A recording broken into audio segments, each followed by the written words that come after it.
So we had two objectives. We wanted to look at all patients to home upload their devices, and part of this was to then review data and doses. And we also wanted to look at doing all newly diagnosed patients to teach them the carbohydrate count whilst they were still on our inpatient paediatric ward. Our improvement journey, we looked at identifying how many patients were currently uploading. We then looked at producing resources and guides for both staff and patients on how they could manage this uploading. We then encouraged patients to upload using our newsletter. We then took an individualised approach in September because we found that many patients weren't still uploading, so we sent letters out to these patients. And from this arm of the journey, our next steps are looking at how to empower these patients and self-manage.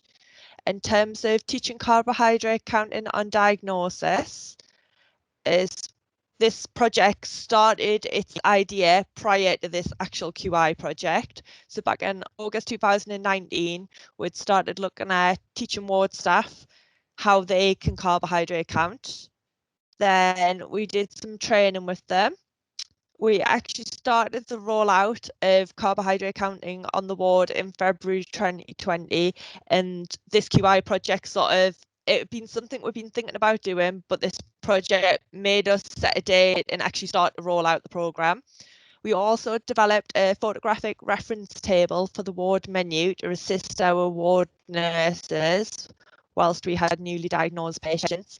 And our next step is to look at some refresher training for the ward staff, to look at a bit of a revised dietetic timetable so we can always make sure there's availability if there's any newly diagnosed patients on the ward, and a bit of a backup plan as well, as if there is no dietitian available when the patient's admitted, perhaps due to annual leave or over the weekend.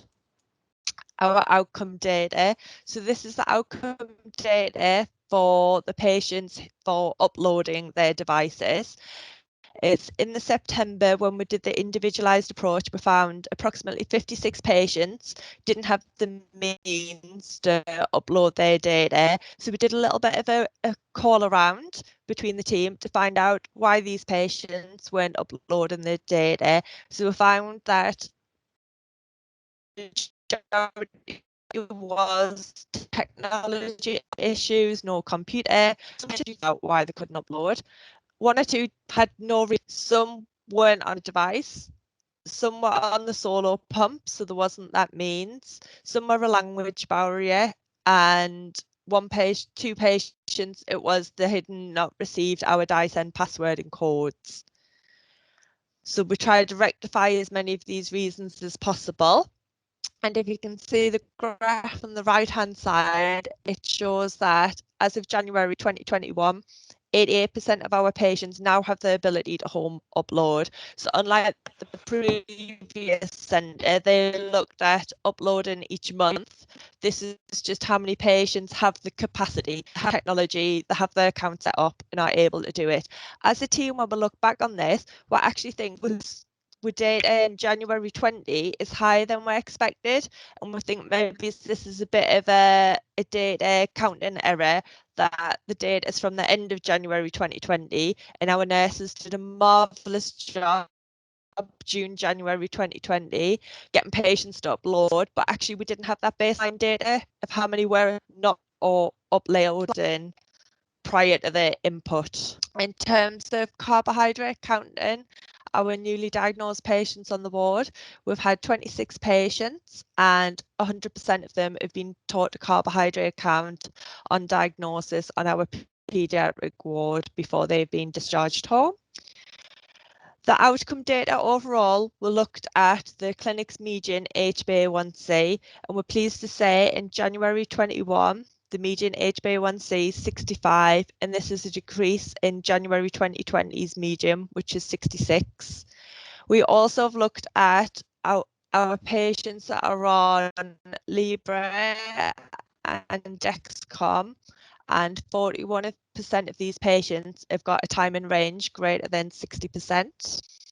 In terms of feedback, our latest Prem report had said that 95% of patients and their parents would recommend the clinic to friends and families. We've also had really positive feedback from our nurse and staff on the paediatric medical ward, saying that the carbohydrate counted picture menu has been really useful. In terms of bright spots for the team, the QI project made us think how we communicate as a team. And at the beginning of the project, we decided to set up a team WhatsApp group, which has become really useful in that fast communication between the team. We've also started using DigiBeat, and we now have at least 30% of our patients who have access to the DigiBeat. During the last year, we started implementing a postal HbA1c that our patients that we're doing virtual consultations with, and 105 patients had a postal HbA1c sent out. We also looked at our dietetic clinics, and we set up a video clinic for these patients, and we invited the patients to attend rather than in previous years we just sent an offer letter, and 78% of our patients had an individual dietetic appointment. And over the last year the teams had a real focus on technology and outcomes. Further actions. The next step we need to look at is how we're going to implement coaching sessions to empower our patients to interpret the data and dose adjust. So 88% of them now have the ability to download, but the next step we want to look at is empowering those patients so that they make the dose adjustments rather than relying on the clinic staff. We're going to look at producing some resources to assist these patients with a stepwise guide as to how they can dose adjust. We're going to look at some regular carbohydrate sessions for the ward staff, and we're perhaps going to look at a bit of a video teaching session to teach patients how to carbohydrate count for the days when they come onto the ward, so they can have a start on this and start doing it until the dietitian is available. And I think we also need to have a bit of a celebration time as a team when restrictions are, because we've had a real tough year, but we've managed to achieve.